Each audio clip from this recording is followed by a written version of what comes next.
And you care about death. And death too, like everyone. Everybody. It's amazing. Everybody in the story, you know? Yeah, death like totally has a moment where he's spilling his guts out. And it's like hilariously touching. Yeah, it's amazing. I'm like, why do I feel for this guy? It's ridiculous.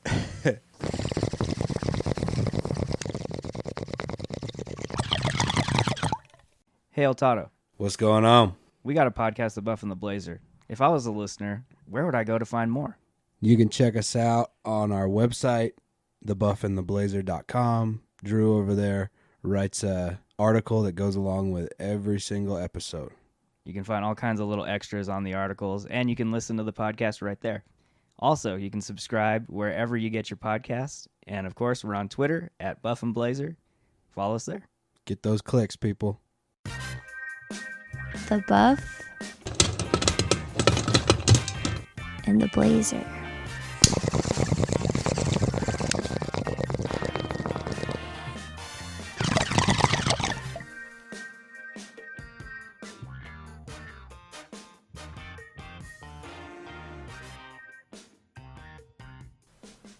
Welcome to the Buff and the Blazer, episode 37. I'm Drew, and as always, I'm here with Mr. El Toddo. What's up, dude? What is up, man? We're on the brink of another heat wave. Actually, yeah, what the hell? It's here. Can't escape the fires, can't escape the blazing heat. We had a little break. A little bit. It was nice. But it's back. Super nice. Probably two more big heat waves. Yeah, when does this start cooling down around where we are? Halloween. Yeah, like on Halloween, right? Yeah. Yeah, like on Halloween night, it starts to cool off a little bit. But hey, we had nice weather this last week, and I think we had a really fun movie that we saw Very fun. over that break as well. Very fun. A very, very fun film. We're talking about Bill and Ted Face the Music, starring Keanu Reeves, the Keanu Reeves, and Alex Winter, and directed by Dean Parasot. So we'll call his name. Pardon any mispronunciations there. We both paid to watch it on our respective streaming platforms. 25 What did you bucks. think? 25 Yeah. bucks. $25. Well spent? Yeah. Definitely. I was a bit nervous because it's not like I'm a super Bill and Ted fan, but it is like a cherished childhood, young childhood Sure. type of memory for me. And to be honest, I thought it was like the most true to the original sequels I've ever seen. Yeah.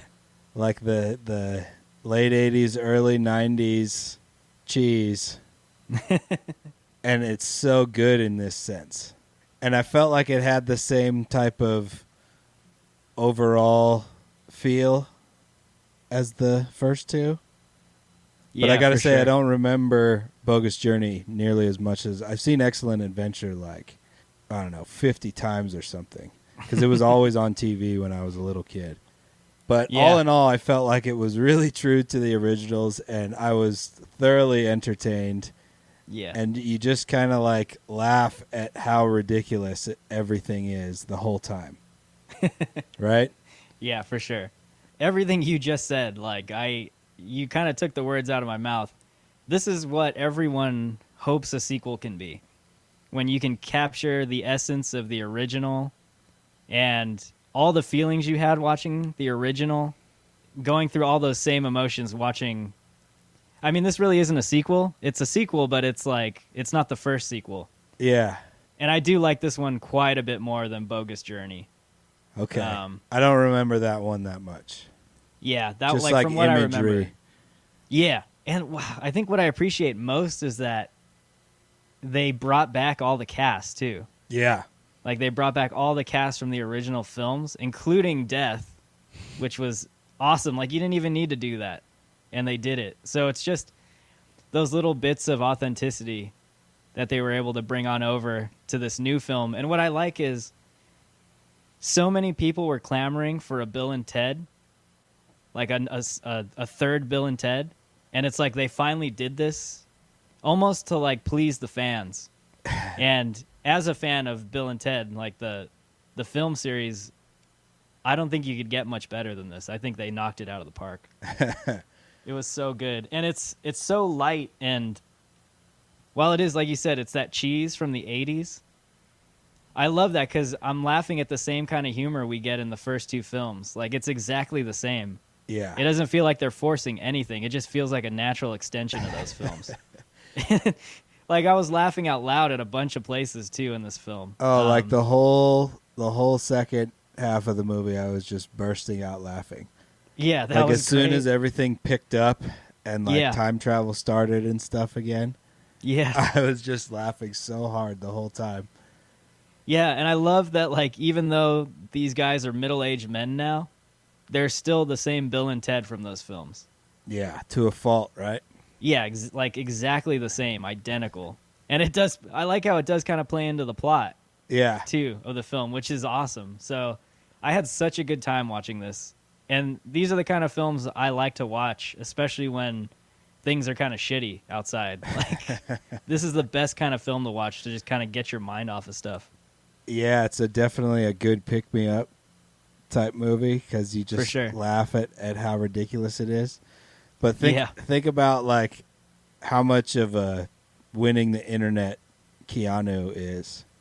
Oh, dude, winning the internet. But like Bill and Ted is a big part of him. Yeah, he has totally made a legitimate comeback.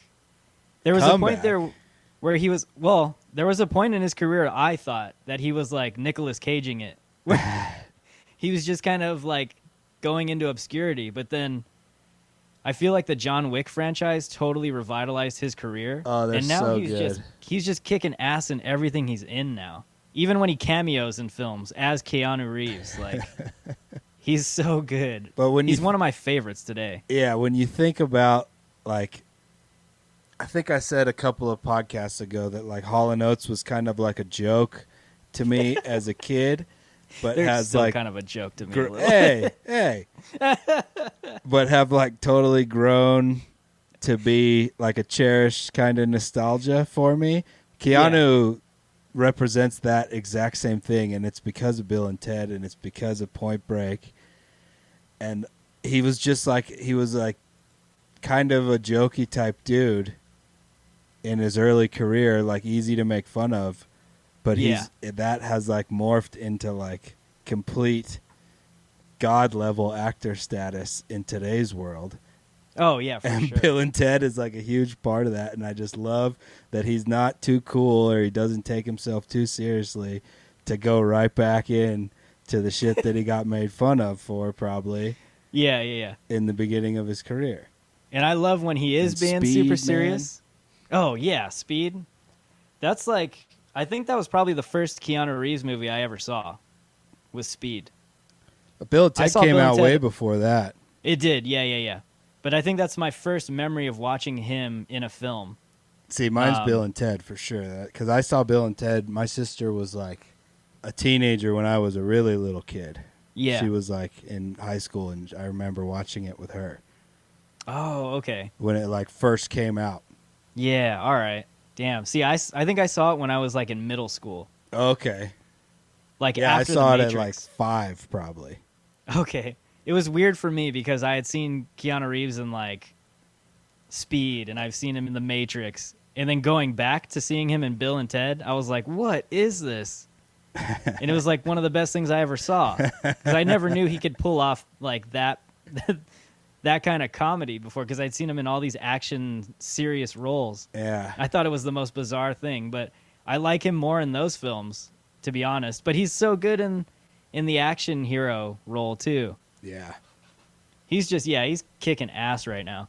Has he dipped his foot in the rom-com world? Oh, yeah. He has. He was in a film. I don't think I've seen any of that, Keanu. Yeah, he was in a film with Winona Ryder, I think. And they both, like, they show up to a wedding. And that's the, like, premise of the film. They both hate each other, but then they, like, secretly want to hump each other's guts out. All right. It's, I forget what it's called. But that was Destination Wedding. That was the name of the film. And I think I saw, like, half of that. And he's really good in it. He plays like a grumpy old, like doesn't want to be there. Yeah, he's so good. And we're still clamoring for that John Wick Atomic Blonde crossover. Yeah, dude. They have to make that happen. Yeah, that would be sweet. Like two actors at the height of their careers, I'd say. A young Wick and a seasoned Lorraine Yeah. in like 1997. Yeah. That's true. Make it happen. Late 90s. Hargrave, make it happen. We'll see. Let's get into our film this week a little bit. Bill and Ted Face the Music. All right, can you remember the first scene in this film that made you laugh out loud? Yeah, dude, the first scene. All right, fair enough. The wedding scene? Yeah. Yeah, dude, I was bursting out laughing. Yeah, they hook you early.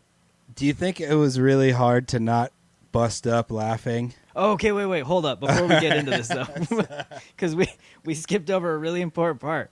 Are we going to spoil this or not? I don't think we should. I don't think we should either. It's kind of like brand new. Yeah. Well, we can talk about the scene because it's in the trailer. No, yeah, we can talk about a lot of it. We just don't have to give All right. anything away.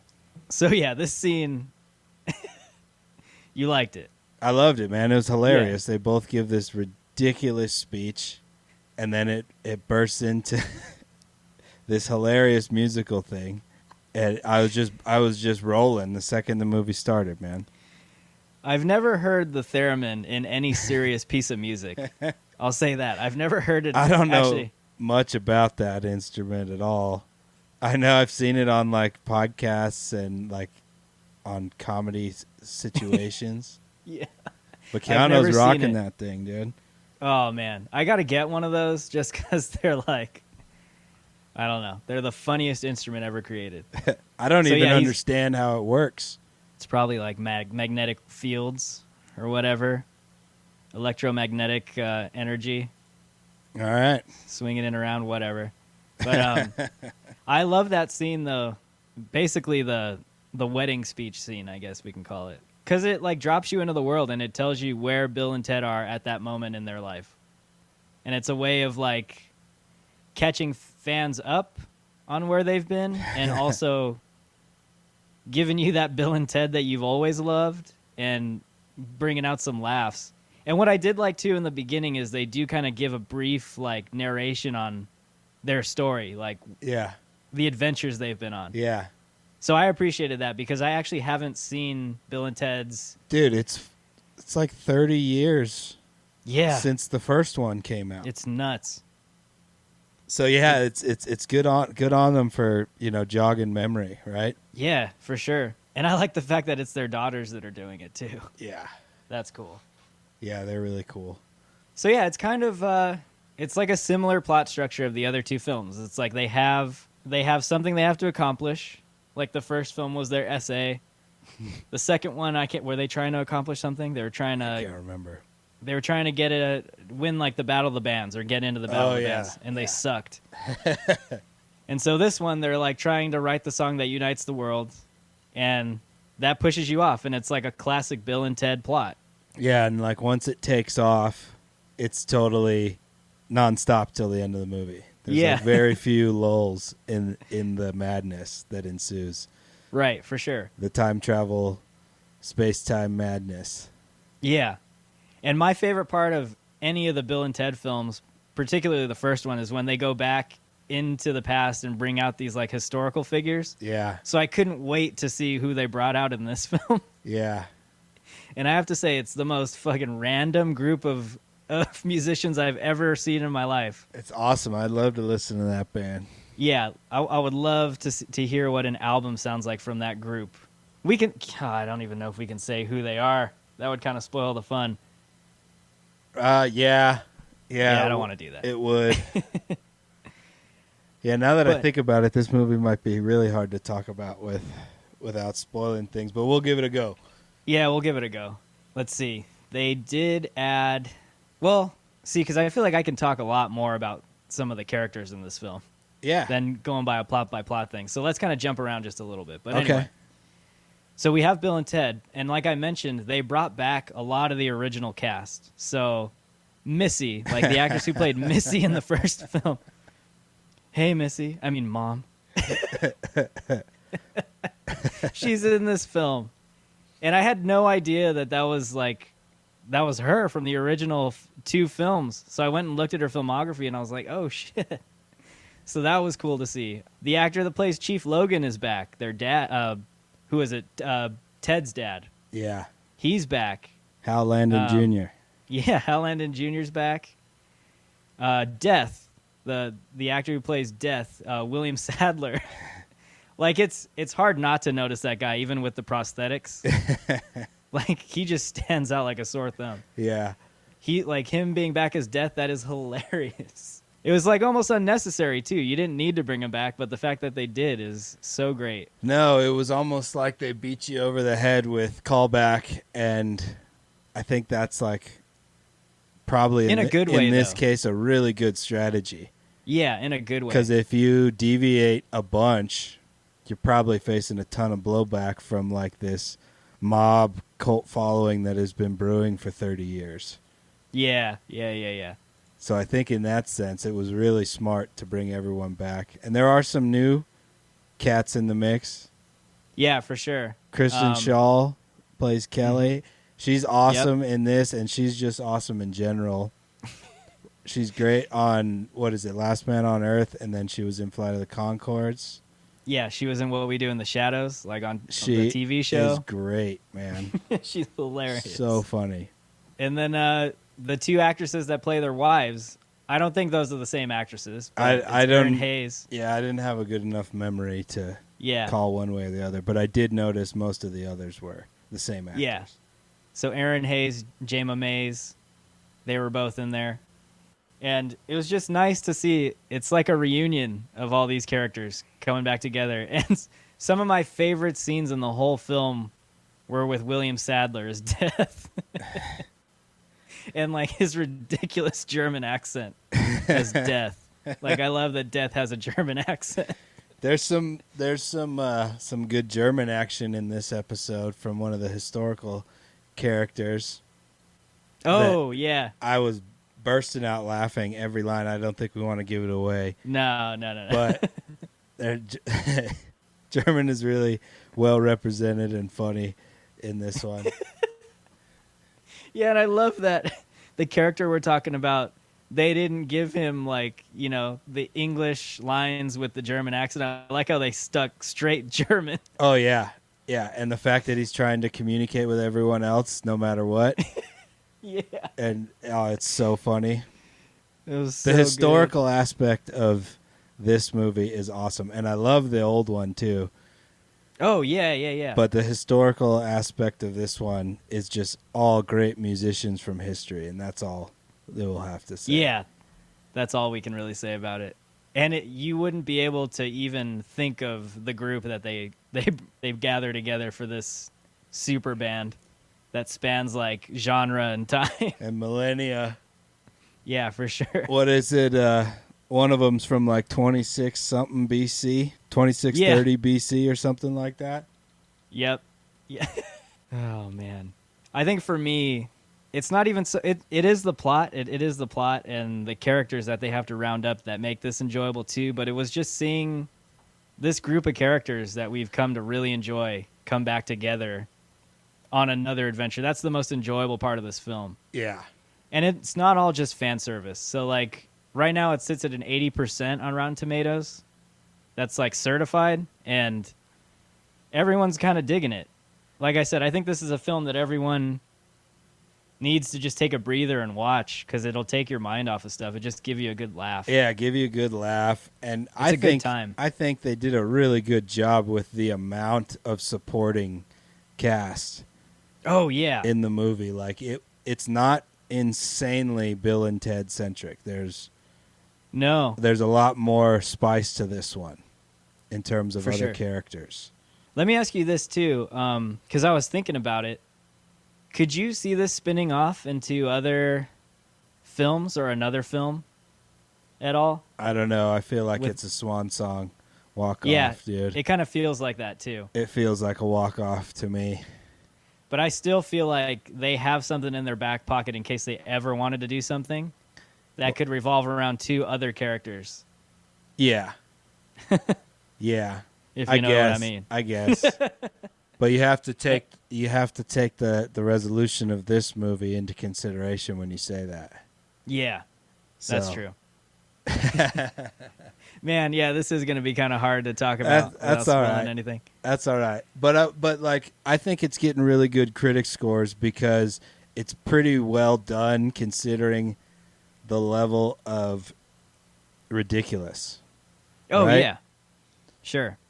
And the fact that there's so many more characters in this one and they're all so deeply kind of woven into the story.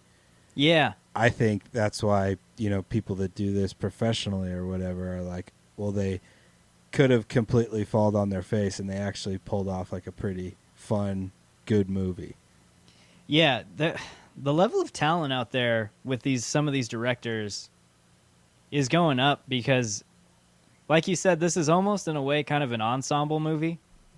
There's a lot of characters, and it is hard to manage every single one of them to get you to even care about them. And they do it in a way where you care about Bill and Ted, you care about their daughters, and you care about their wives. And you care about death. And death, too. Like, everyone... Everybody. It's amazing. Everybody in the story, Yeah, Death, like, totally has a moment where he's spilling his guts out. Yeah. And it's like, hilariously touching. Yeah. It's amazing. I'm like, why do I feel for this guy? It's ridiculous. The director just did a great job of divvying up the amount of time spent to develop each one of the characters, even if it was only for 3 minutes. Yeah, and it was so like evenly spaced out between characters and not clunky at all. It seemed to all like flow really seamlessly for what is like an insanely complex kind of plot line. Oh man. Yeah, it's anytime a film involves time travel, Yeah. there's always like I always have questions. No one's ever able to do it where I'm like, "Oh, that makes total sense." Even in this one, I was just kind of like, "Yeah, I don't really get what they're." It doesn't have to, Yeah, but like I said, I didn't really care because it's just part of the film. It's hilariously weird how well made this film is, because it's it's Bill and Ted. It's like I said, it's Bill and Ted to a T with the plot, with the characters, the way they're handled, and if you've watched the first 2 films, you're gonna get a lot out of this one and more, but it never feels like they're trying too hard. It all just feels like a natural extension. Yeah, that's a good way of putting it because you could definitely run the risk of veering away from the true heart and soul of the franchise. Yeah. Or go way too far into the stereotypes of Bill and Ted, right? Yeah, take for it sure. too far, and that's a good way of putting it. I feel like they just picked up where it left off, but just like keeping the same kind of emotional vibe. Yeah, for sure. Of Bill and Ted, nothing Like, felt forced. No, like this movie isn't Indiana Jones and the Kingdom of the Crystal Skull. Oh, that 4th Indiana Jones. I don't know about Yeah. it. You advised me against seeing it. I've never seen it. Right. Yeah. It's They're making another one, right? supposedly. I mean, Harrison Ford's going to be making these until he's in a box. Yeah. But so that film, the dude just won't go down, man. And even when he goes down, he does not go down. Like, he literally went down hard in an airplane, and that wasn't enough to stop him. Yeah, he didn't crash out like on a golf course Dude, out he here like somewhere? shattered everything from his pelvis down. Oh, that's brutal. And the guy is still ticking away, and he could still kick my ass. But like that film, I think, was trying really hard to capture what everyone loved about Indiana Jones. And it was just so bad and so cheesy that everyone tapped out of it. And this film is like the anti-version of that. This one feels like Bill and Ted literally aged into their like their 50s, and this is who they are. And I mean, a lot of that probably has to do with the fact that Keanu Reeves and Alex Winter just really, they're like stewards of these characters. Like, they care about these characters. These characters have lived far beyond the movies that they made. Yeah, for sure. Like, I don't know. I'll always know Keanu Reeves from John Wick, The Matrix, and Bill and Ted. I got a question for you. You have a bit of a better movie memory Rolodex than I do.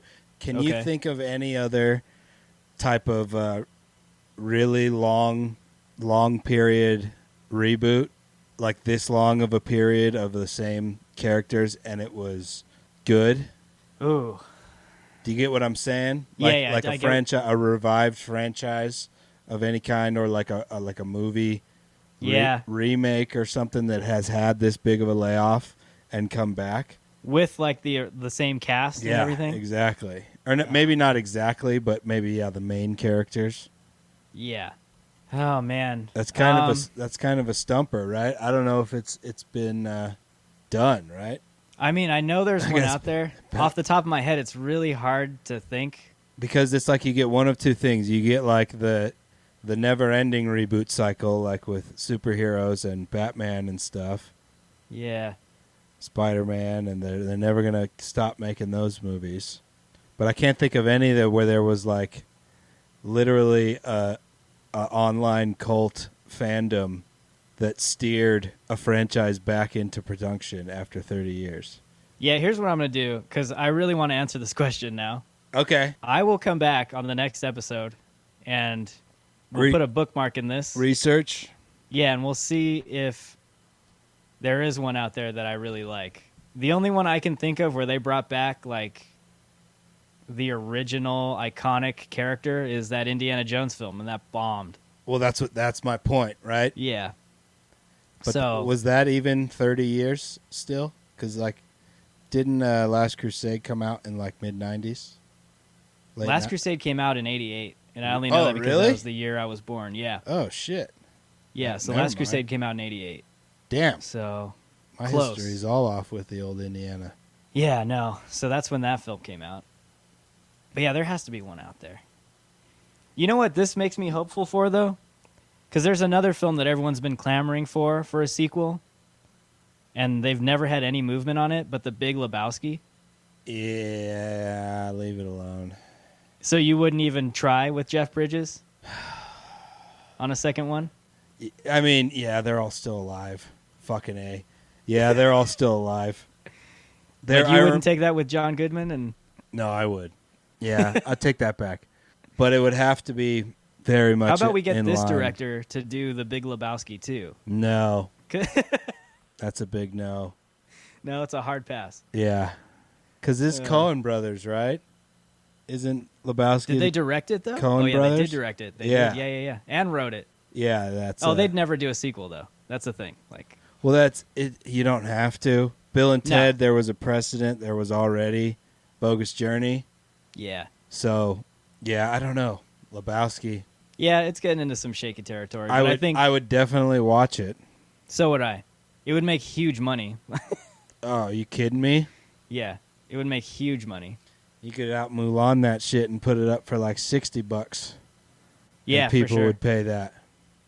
Yeah. But yeah, basically what we're trying to say in a long about way is that this is a good sequel / reboot. Yeah, that's what I'm trying to find Yeah. something to stack it up against in terms of like what an accomplishment it is. Yeah, no, it's man, this belongs in that trilogy. It's perfect. And it's hard to pull off. I want to give a shout out to Anthony Kerrigan. He plays Dennis Caleb McCoy, and he was probably my favorite character in this movie. Hey, so let me ask you this. He Was is there some kind of so inside funny. joke that I missed? With him? Yeah. I don't know. See, because I felt like there was something to his name that I should have known. Because it was like some revelation. Now he's like, I'm Dennis Caleb McCoy. I don't know, but it was so funny, and he's like an overwhelmed with morality robot, yeah. and that's such a funny premise just right there. I love all the deep pauses where he's like staring, like, did I do the right thing? And if you ever watch Barry on HBO, he's in that, and he's fucking hilarious in that show too. He plays like a Chechen gangster, and he's fucking hilarious in that show. But he is so funny in this movie, and I don't want to give away a bunch of his character. Yeah. But to have the most emotional and like the most morally concerned character be a robot is so clever. It's he's so like clever. An ultra human robot. Yeah. He's like the most human character in this whole thing. It's so funny. I love it. Absolutely love it. I was burst. Every line he has is funny. And I love his name. And how Dennis dope Caleb is like McCoy. his get up. Oh, yeah. It's awesome. Yeah, he looks like a cross between like the Terminator, RoboCop, and like Data from Star Trek. He's like, yeah, it's so nuts. But yeah, I felt like there was something insider about his character that I was supposed to know that I wasn't picking up on, because he just seemed like. I kind of felt that way too. I was like, Dennis Caleb McCoy. is he a character from Bogus Journey that I don't remember? Yeah, same. I don't know. I don't know either. But yeah, he's a great character for sure. The movie just makes you smile and laugh, dude. That's like just talking about it. That's all we're doing here the whole time is just laughing and smiling, and that's like a perfect summation of how it makes you feel. Yeah. And this has like perfect rewatch value if you want to do like a Bill and Ted marathon. This will play so well with those other two. I got probably some, back to back. And I want to play like as my nephews and stuff get older, watch all of them with them. You know, and it's like Bill and Ted should live on throughout history. Yeah. You want to know a funny thing? Like, Bill and Ted put San Dimas on the map for me. Yeah. Like I had no idea like where San Dimas was, and the only reason I ever knew about San Dimas was because of Bill and Ted. Yeah, I knew about San Dimas before I ever moved to California because of Bill and Ted. Yeah. And now it's just like in the middle of the road trip place along the freeway. There's an In-N-Out there. That's my whole experience with San Dimas is going to the In-N-Out. But to this day, like when I'm either passing San Dimas or in the city, I'm just like, San Dimas. Yeah, and Encino has that same feel too, right? With Brendan Fraser and Encino Man. And that's a great movie too. It's good marketing for the city. Do you like when they were showing San Dimas in the future? Oh yeah. And in the present? Right. Kind of a weird what is that, 700 years into the future? How deep they go? Well, yeah. No, not 700. It's like 1,700, I think. I'm not sure how far he goes when he goes to meet the excellence, you know? Yeah. What I think it was 700 Most excellent. Most excellent. But I think when they do their normal, they do like two different sets of time travel in this one. Yeah. And I think they go like to like 2067, right? Something like that. That's the farthest they go in like the near term, but then they go way, way in the future at one point. Yeah. And they go back really far, or they don't, but someone does. Yeah. Somebody does. How great were they, by the way? Oh, yeah. Yeah, it's... there's so much to like about this movie. It's just kind of a love fest from you and me, but... The other thing I really like, too, is, I mean, you can't have a Bill and Ted without this, but I liked how they had the original, like, phone booth. Oh, yeah. Too. That's, like, nostalgic. And I like when the first time you see it, you get a little callback to the original. And dude, it's like a nostalgia overload. Yeah. In a really, really good way. Yeah, for sure. He was a really good character, too, in the first film. Oh, man. Beyond Bill and Ted. Yeah. He's a fucking legend. He's on the old Rushmore of comedy. For sure, yeah. So cool. Yeah, that was a nice little nod in the film to him. That probably gave something away. More or less. I mean, did you really think you were going to watch Bill and Ted and not get something? Yeah, right? I I don't know. What do you have anything else with some of these characters? I just really love both of their daughters. They're hilarious in this movie. Yeah, we didn't talk about them a whole lot. We didn't really talk about them at all, and they're great in this. Yeah. What is it? Bridget Lundy Payne? Yeah, well, the one I was kind of blown away by was Samara Weaving, because I've seen her in a couple other films, and this is not in her wheelhouse. Really? Like, at all. And when I was watching her in this role, I was kind of blown away. I was like, oh, this is so cool that you're, like, breaking out of that stereotype and doing something totally bonkers. So it was really cool. I think the last, like, real good film I saw her in was, she has, like, a part in 3 Billboards. Oh, really? Yeah, she That's was a good in that movie, film. right? Yeah, she was in that, and then she was in a smaller film called Ready or Not, and she's good in that film too. But like this was, I was kind of shocked to see her in this role. So they that was play kinda nice. Bill and Ted's daughters, Yeah, Billy and Thea, and they had to have studied. Billy and Thea. The names are hilarious. Yeah, They had to have studied the old film so much because they were for like sure. so spot on. yeah, Especially Billy. She's like totally a little teenage female Keanu, dude. yep, And for it's sure. fucking hilarious. I know it is kind of nuts, huh? Like when you see young Keanu and her. Doesn't it feel really real? Yeah, it does. Like, yeah, if Bill was a female character, he'd be Billy. It's really good. Yeah. I don't know. I think I would watch a spinoff with those two if it were a thing. For sure. All the characters, again, like we said, they're all so well developed and funny too. Like they're all funny in their own way. And I love that they're like representing the new world of music.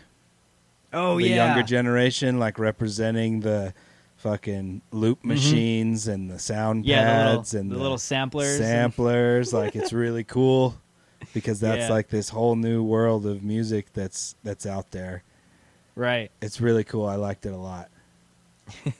Because that's like a callback to like the 90s, 80s metal that the first movie was kind of representing, right? Yeah, for sure. It's really cool. It's really well done. Yeah. It's the song, the Like- music that unites the space and time. Yeah, exactly. It's like, how do you take a movie that was done in the 80s and early 90s or whatever and then keep the timeline essentially Yeah. and pick up like nothing happened in between the 30 years, but they acknowledge that 30 years or whatever has passed. Yeah, Like, it's for so sure. cool. You know what I was kind of expecting them to do, and I'm sort of surprised they didn't do this?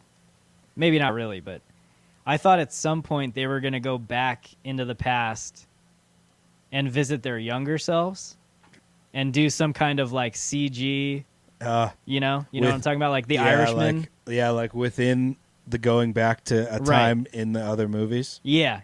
Like going back into Bill and Ted's And, Excellent like, Adventure. Using the old footage. Yeah. That would have been pretty cool. That would have been pretty cool. And I was expecting it, but I was kind of surprised they didn't do it, which is fine. It doesn't hurt the film at all. I just thought that would be something they would have had as a callback. Yeah, and the amount of times it might have been hard to fit in there because the amount of times they time travel to see themselves in this movie, it's like 3 large times, right? 3 or 4. Yeah. They're all over the place, like you said. Yeah, It's kind of hard to keep track. it's really funny. And I love the scene where they're in a famous person's mansion. Yeah, Oh, man. It's so great. I love cameos like that. and how was all that for you in terms of like all of them being on screen at the same time, 2 of each? Oh, yeah. Well, this is kind of a nice segue, I think, into like the next topic, All right. which is some of the effects. Yeah, that was all really, really cool. Which is why, like I said, I'm kind of shocked that they didn't do it with the younger versions of the characters. Okay. That would have been trippy. But yeah, that all came across as like really natural to me because I did feel like there were 2 different pairs of Bill and Ted's like on camera at the same time. Yeah. And that was another cool thing that I liked about the film is the multiple versions of themselves that they get to come across. Yeah, and It's the different consequences. and they're all like completely different characters almost. Yeah. Oh man. It's like they just took the time travel stuff right to the heart of the movie, just like the old ones, right? Yeah, for sure. Or just like Excellent Adventure, I should say. I don't remember Bogus Journey that much. Yeah, I'm pretty sure it's kind of like I think Bill and Ted's Excellent Adventure is pretty much universally accepted as the best one. Yeah. No, like I was even kind of surprised with a lot of the tech stuff in this film, like the artistry. I'm talking about the way things are shot, and like when you watch Bill and Ted, right, the original. And I know we didn't watch this at the time it came out, right? It came. When did this come? The original one came out in 1980. I don't think Is that that what far. you I said? think it's like 88 or something. Was it really? Yeah. Let's do a real quick search here. But anyways, what I'm getting to is there's something kind of like charmingly B movie. Yeah. There's like a charming B movie feel to the original Bill and Ted. Yeah, you're right, 89. 89 and then Bogus Journey in 91. So yeah, man. And this film kind of maintains that, but at the same time, the effects never feel cheap. It feels like a big studio picture. And It feels like both, man. Like it like totally maintains that like yeah, it's you really say, weird. B movie cheese of the 80s. Yeah. Like the whole hell scene in this one. It's like Yeah. super cheesy but hilarious. Yeah, and when you think of the plot, it is kind of a huge plot. It's massive, dude. It's all over yeah. the place. It's incredibly huge. But it never feels like it's taken itself like it's trying to be a blockbuster or anything like that. It's just they maintain that B movie quality of it. You know why I think that is? I feel like they resolve time before they move on in space in this movie. Really well. Oh. So like it is really complex on where they go, Yeah. but all of where they go and all of those different conflicts that happen that drive the plot, they all get resolved before they move on. So it's not like they leave anything hanging so you can keep with it much easier. Do you get what I'm saying? Yeah, I get you. Yeah, for sure. No, yeah, that's probably a lot to do with it. But yeah, it always kind of feels grounded within the universe of Bill and Ted. It never feels like it's reaching to be something else, which is, I mean, like I said, it all adds into that like natural extension of the story. What's another thing I really liked? I loved a lot of the effects when things start to go wrong in the space-time continuum. Yeah, and you start to see that manifest. Yeah, when shit's snapping and people from Yeah. all kinds of different histories are There's some like popping up in really the cool present. imagery. It's Yeah. it's super cool. Really cool imagery and like characters. Yeah, this film just has so much rewatch value. Like I want to go back and I'm sure there's things you miss. Yeah, I was just gonna say that. I feel like there's a ton of little Easter eggs all over the whole movie Yeah. that I missed or didn't get. And like I didn't do it the first time, but I'm sure there has to be like little Easter eggs of like Abraham Lincoln somewhere being placed or like You think Genghis is back? maybe. Yeah. I did see what I thought was a Mongol looking guy Really? at the end of the movie Yeah. when everyone's popping up on the freeway. Yeah, I have to go back. And there's like I the bet cool there's thing. so many. I bet they're all there, dude. Yeah, well, the cool thing is you and I bought this film, so we get like the bonus features with it, and I'm curious to dive into some of that and see like if there's anything in the background that we missed. Yeah. But yeah, it's like the room is ripe with just opportunities to throw in Easter eggs all throughout the movie. I think I did see Genghis. Okay. Yeah. He's my favorite in the old one. When he Well, I gets think when he gets the skateboard and the football helmet and the baseball bat, and he's fucking shit up in the sports store Yeah. in the mall. Oh, so good! And then Beethoven's rocking out in the fucking Guitar Center. Yeah. Oh. Oh man. Yeah, I love this franchise. It's so good. Yeah, it is really good. Because it's like, I think what is so nice about these stories is it's all things that you've always wanted to see. Yeah, Like, everyone thinks of imagining this person or this, like, famous historical figure in a modern context. Jesus Christ, like fucking 90% of sports talk radio is built on the premise that this movie kind of makes happen. Yeah, you know, you're right. It's always like, oh, how good is he in this era? Or, whatever sports analogy, whatever sport, doesn't matter. People are always comparing to the past, and this movie does that. Yeah. And has a blast doing it. And it's hilarious. Yeah, it's so well done. Oh, man. Were there any kind of shots in particular that stuck out to you or a favorite sequence in the film? Quite a bit. I really liked I really liked any time that Dennis Caleb McCoy was on screen for some reason. He's so fucking funny in this movie. Yeah. So he was your MVP of this film. Yeah. So funny, man. Just the way he looks and his facial expressions. Yeah. And he's so funny. That's probably my favorite. And his whole little time travel setup. Oh, that yeah. He has. He's got like the backpack phone booth. Yep. He was separate because like you said, it has like a really good CG quality on some stuff, but like the background and set on some stuff is like super B-roll cheesy. So it's got like this really great mix, right, of really, modern advanced capabilities. Yeah. But calling back to the old ways of the 90s on other things, Yeah, for sure.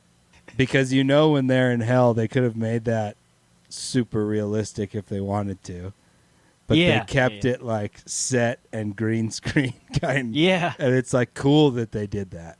I like that they maintained the look of hell from the second film. Exactly. So, exactly. My entire favorite sequence of the film is all the time spent in hell with death. Oh, really? Okay. Yeah. I love all the death stuff in hell. I really like that part of the movie too. Yeah. He was like my MVP of this film. Okay. Cool. Yeah, just the performance William Sadler gives. When they're talking about the old days, it's so good. Man, good times. Good times. I think this is like the gushiest podcast we've done. Yeah. That's all right, though. We're doing our best. That's what this movie's supposed to do. Yeah, we're doing our best. We're trying not to be like, remember that time, remember this time. All right, we can do a quick, just real quick thing on score, because it's not like a huge thing in terms of the cinematic score, but I do like all the music in this movie. It's great. Like all the diegetic music. Yeah, it's great. It's so good. And this movie has musicians in it. Yeah, and there's some wicked instrumental action. Yes. And singing a little bit. Oh, yeah. I'm curious to know if some of that stuff made its way onto the soundtrack. I'm sure it did. But yeah, I loved all of that stuff in the film. Shout out Jeremiah Kraft. You're awesome in this movie. Jeremiah Kraft? Yeah. I won't say who he plays, but he's awesome in this movie. Yeah. Yeah, and this is the second appearance of this character that we've done on this show, I think. Yeah? Yeah, there's another film we did. This character makes an appearance. Yeah, and Desmond Still, he's an awesome character as well, and he's great in it. Capone was the other film. Oh, he was in Capone? Not the actor, but the character. Oh, I got you. Yeah, gotcha. Briefly. It's not rocket science. If you listen to this podcast and want to take 2 minutes, you'll figure out what we're talking about. Or just watch it. Just watch the movie, though. You should watch it. Much better. I love those classic 80s rock metal riffs all throughout this movie. I love that they did the fucking air guitar. Oh, yeah. Little shred. Oh, let me ask you this. I love me some guitar, dude. Oh, yeah. This kind of... this threw me for a loop for a second, and I didn't really... I don't know if it was just meant to be ridiculous or what, but I thought of this because I was thinking of Buckethead watching the film. With all the guitar playing. There's a scene where they literally have buckets on their heads for some reason. You know what I'm talking about? Yeah, but they're not playing guitar. No, they're not playing guitar, but was there a reason for I don't know. I mean, you're talking to the goat right there. If that's a shout out to the old bucket. Congratulations. Yeah. And if you've well, never heard of Buckethead and you're a fan of guitar, yeah. look him up because he's the Well, fucking you turned goat. me on to Buckethead. And that's all I'll say. He's got more music than you can ever listen to, and most of it's Yeah. the best shit you've ever heard. It's kind of incredible, actually. Not kind of, dude. It's like, Well, no, what I meant to say was it's kind of incredible that I'd never really heard of this performer. well, yeah, he's an obscure weirdo that Yeah. puts out fucking multiple albums a month. He's a fucking animal. Yeah. He's it's the insane. goat, dude. You can't even pick up his song because you can't listen to all of it because he bombards you with greatness. Yeah. Shout out to Buckethead. Shout the fuck out, Brian Carroll, dude. He's the fucking best guitar player who's ever lived. All right, I'm not going to argue with you. That's a different show for a different time. It's You a definitely get data to have that thing. It's one. a data thing, dude. It's a data thing. You can't put his numbers against anybody. It just blows Yeah. everyone else out of the water. Well, he's definitely prolific for sure. You get That's and it's not just that he's prolific. Like the level of greatness in each album is there. You just got to find it, Oh yeah. and it's fucking insane. You can Maybe put that was your like a like top 5 favorite guitar players ever. Put all the music they've ever composed Yeah. together, and I guarantee you he's done more just by himself. Yeah. No, I'm definitely not going to argue that with you at all. A couple new Pikes just came out recently. Really? Dude, they keep coming. They don't stop. Damn. All right. The bucket don't stop, dude. The Do bucket. you, do you think that was a shout out to him in this movie? I hope so. Fuck yeah. An obscure shout out to Buckethead. I was like, well, this movie's about music. Dude, there's some shredding in it. There's Yeah. some serious shredding in there, so you got to shout Yeah. out the best shredder. For sure. All right, Buckethead. Just all kinds of love going on in this episode. You brought him up. All right. But yeah, that's what I thought of seeing that. I'm like, I wonder if that's a really obscure shout out to Buckethead. Because it had no... That's interesting No because reason to be in there. that's also a rock shout out scene. Yeah, it is. You know, in another way, another character that you'll get to see. Yeah. Yeah, that kind of threw me for a loop when I saw him. It's I was hilarious, like, dude. yeah, it's great. Fucking great. Oh man. All right, well, let's get to the part of the show that I'm excited to get into, which is our love hates. I don't think if it's not obvious, there's not much we hate about this movie. No. All right, we could do quick. I just loved how true it was to the whole feel, you know? Yeah. It was like exactly what I expected in the best way possible. Yeah. And it captured the nostalgia, the 30-year-old nostalgia. It was great. What I hated about the movie is nothing, dude. Yeah. I know, right? I can't hate on anything. It's hilarious. Every character's funny. Yeah. It's super complex and fucking so much going on. It's fucking great. I don't hate it. Same. I mean, for me, I think what I love most is that we get Keanu Reeves and Alex Winter back as Bill and Ted, and they crush it. It's been, 30 years, we said? Yeah. And they're still exactly the same characters. It's awesome. And if I had to, like, stretch to pick a hate, I hate the fact that I wasn't able to watch this in a theater with fans.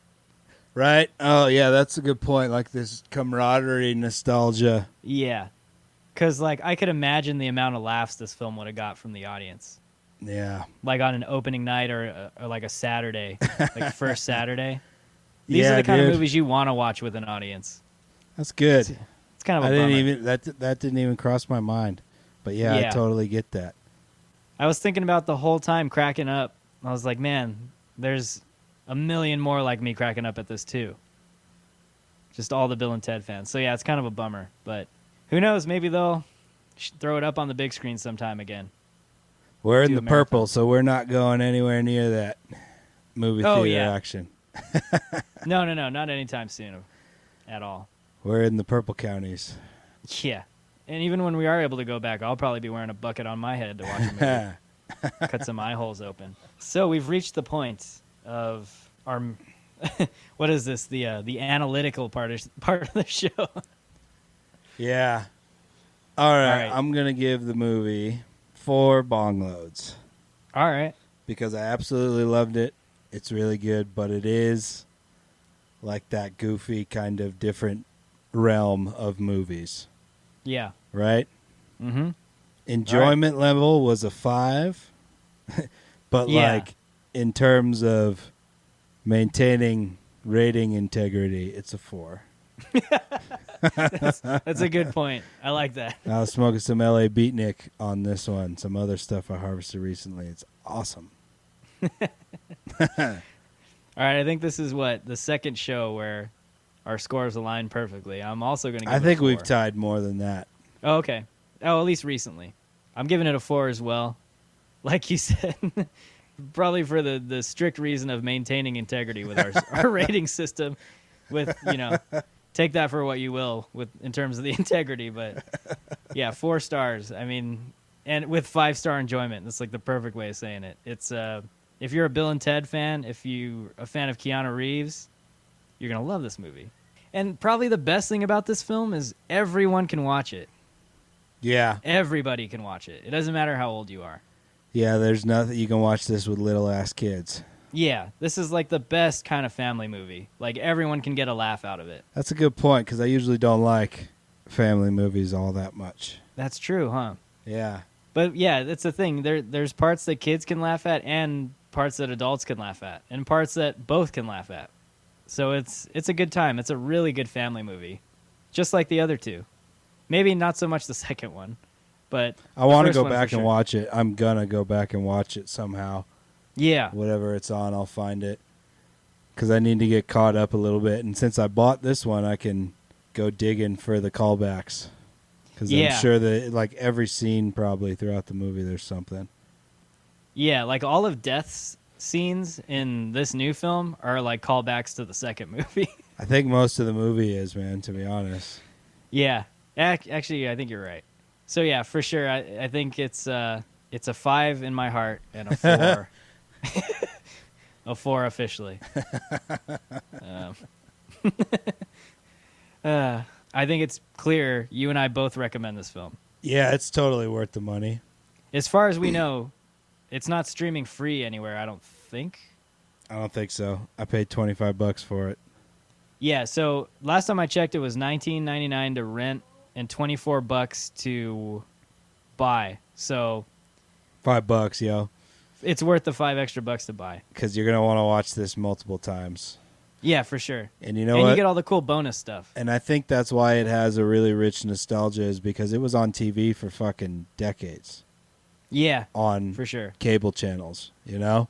Yeah. And I will say too that I don't feel bad about spending $20 on a film like this if it was something I would have seen in a theater anyways. So, I think it's well worth it. Yeah. It has a lot of enjoyment factor to it. Yeah. Think about what you spend $20 on regularly. Yeah. Gas or fucking booze or anything. Popcorn. Anything. Yeah. Snacks at the gas station. Anything. Yeah. This will give you way more enjoyment over the span of time than that snack. And we can all use a good laugh. So I think this will definitely give you that. That's all I got, dude. Is All there right, anything brother. else we missed? No. I think we're good. That's a wrap on episode 37 of The Buff and the Blazer. We just gushed. Almost an hour of gushing over Bill and Ted Face the Music. They might need to pay us for some promotion. Yeah. That'd be nice. We can be one of those shills that gets paid to gush on stuff even though they don't exist. Pay me. At least not for movies. But let's Nah, prove them dude. wrong. Honesty. This is Integrity. an honest podcast. Yeah, we have integrity around here. Fucking integrity. All right, people. That's all we got for you. Have a good week, and we will catch you guys on the next one. Peace.